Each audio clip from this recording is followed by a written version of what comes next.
If you're servicing your Mk8 Transit, here's a full oil and filter change step by step. You'll need the right oil, which in this case is 530, and you'll need 7 litres of it. And you'll need the oil filter. On this one, it's a spin-on old-fashioned type filter. You'll also need a socket to undo the sump plug, which is a 13mm. It's also recommended that you change the sump plug every time you take it out. You shouldn't need any tools for the oil filter because it should only be hand tight. It's important to do the oil change when the engine's warm because the oil will flow out better and it should bring any sludge or anything out with it. But you do need to be careful because it will be hot. It's worth wearing gloves because if you get it on your hands, it's going to be a job to wash it off. You want to make sure your tub's big enough because there's going to be 7 litres of oil, so you don't really want that overflowing and running down the road.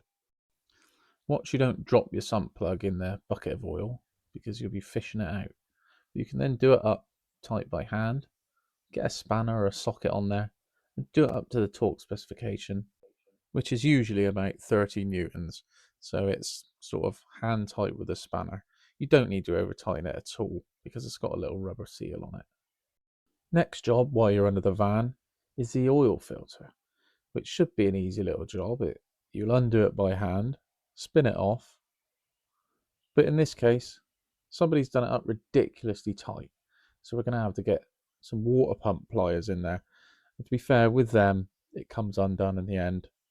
Just make sure that you got your tub ready because it's going to start flooding out oil when you get to a certain point. You're going to want to empty the tub before you get to this point so that you can just drop the filter and you don't have to try and hold it out of the oil. Before we get too much further, we want to unpack the new filter. It says on the side of the oil filter how tight it's expected to be done up. It also says lubricate the seal with oil before installing the new filter. So that's what we're doing here. I'm just going to open the new oil, pop a bit of oil on both sides of the seal so that it seals correctly when we put it all back together.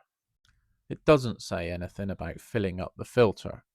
We don't need to fill up the filter in this case. So the seal's nicely lubricated. Just try to make sure that you don't spill any down the outside of the filter.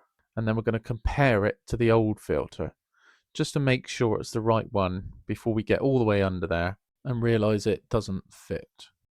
The oil filter's hanging down underneath on this van, so you can just feel up in and make sure the mating surface is nice and clean. And when you lift it up onto the thread, make sure that you don't cross thread it. When it goes on correctly, it will spin on, which is why it's called a spin-on filter. We're just going to clean any oil residue off the outside so that we can get a better grip on it. And then we're going to do it up hand tight, exactly as it says on the side of the tin. But just give everything a quick wipe over to make sure there's no oil drips anywhere. And that's it. We're ready for the refill.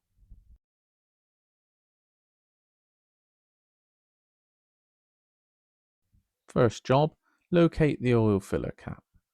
It's a quarter turn twist and then lift out. We always check the inside just to make sure it's not sludgy and horrible. We then put our funnel in so that we can direct the flow of new oil a bit better. We already know that we're going to be putting 7 litres of oil in, so I'm going to go ahead and tip all of this 5 litre tub in at the start, and then we can top it up once we've looked at the dipstick. Try not to miss and pour oil all down the side of the engine, like I definitely didn't do. The first time you pull the dipstick out, you'll want to wipe it off because it'll still have old oil in. You can then dip it, pull it out, and you'll see there that it's only on quarter. So we've definitely got oil in there, but we're going to need a couple more litres to get it up to where we need it. We want it on the maximum, really. I've skipped ahead here. I've put another litre in, and we can just dip it, and we'll see on the dipstick this time, we're up to 3/4. That'll do for now, because we're just going to start it up, and we're going to fill up the oil filter, get the new oil around the system, and we'll dip it again. Before we start her up, we're going to want to put the cap back on. So just pop that back on, clean the area. And then I've wandered on round and I'm going to start her up. You'll just see her jiggle now any second. So there she is running. We're just going to leave her running for about 10 seconds or at least until the oil pressure light goes out. You saw her jiggle again there where I just shut the engine off. We're going to come back round, dip it again, and the oil will have dropped down. You're going to want to leave it for sort of 30 seconds or a minute before you actually dip it. And that will give you an accurate reading of what's in there. You can then top it up to make sure you're at or just under the maximum. And there we have it. Job done. Straightforward job. Just don't over tighten that oil filter.